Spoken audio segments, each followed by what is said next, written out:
दिनांक 23 ऑगस्ट 2026 रोजी संत निरंकारी चॅरिटेबल फाउंडेशनच्या वतीनं पर्यावरण संरक्षणासाठी राबवण्यात येणाऱ्या वननेस वन निसर्गासोबतच समरसता या अभियानाच्या 6व्या टप्प्याचं आयोजन देशभरातील ग्रामीण शहरी भागातील 650 ठिकाणी एकाच वेळी करण्यात आलं। या अभियानात मिशनचे लाखो श्रद्धाळू आणि स्वयंसेवक यांनी पूर्ण समर्पित भावनेनं सहभाग घेत सुमारे 5.5 लाख रोपांची लागवड केली।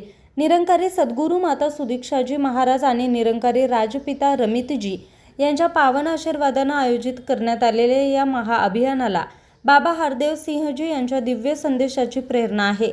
प्रदूषण आत असो किंवा बाहेर दोन्हीही हानिकारकच आहे। हा संदेश केवळ पर्यावरण संवर्धनाचे आवाहन करणारा नसून मानवी चेतना निर्मळ करण्यास तसेच निसर्गाप्रती जबाबदार बनवण्यास प्रेरणा देणारा आहे। संत निरंकारी मिशन पुणे झोन अंतर्गत या अभियानाचं आयोजन पिंपळगाव खडकी, बहुरापूर, कोरेगाव मूळ, खुटबाव आणि पाषाण या 5 ठिकाणी करण्यात आलं। या ठिकाणी यावर्षी एकूण 10,300 रोपांची लागवड करण्यात आली। यावर्षी पिंपळगाव खडकी अंतर्गत सेक्टर आळेफाटा या ठिकाणच्या नवीन वननेस वन स्थळ म्हणून समावेश करण्यात आला। येथे सुमारे 1,52,460 चौरस फूट क्षेत्रामध्ये 5,000 रोपांची लागवड करण्यात आली।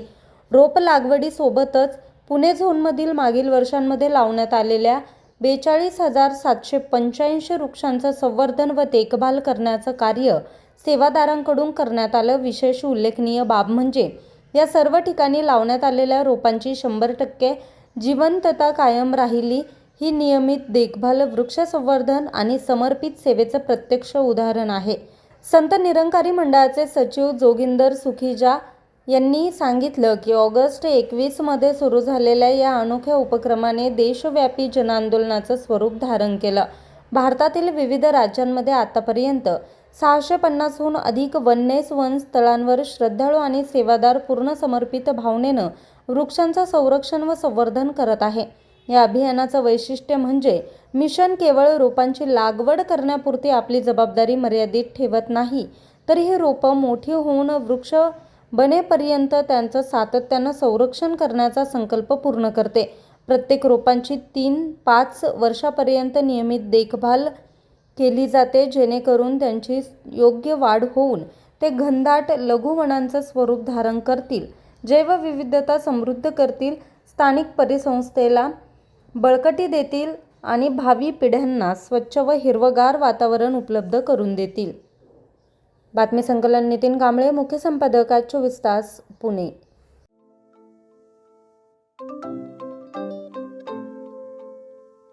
नवनवीन आणि ताज्या घडामोडींसाठी आज 24 तास सबस्क्राईब करा। त्याचबरोबर बेल आयकॉनवर क्लिक करा आणि मिळवा आमच्या बातम्यांच्या नोटिफिकेशन्स। तसेच आज 24 तासची प्रत्येक बातमी आपल्याला कशी वाटली हे कळवा, लाईक करून, कमेंट करून आणि आमच्या बातम्या शेअर सुद्धा करा।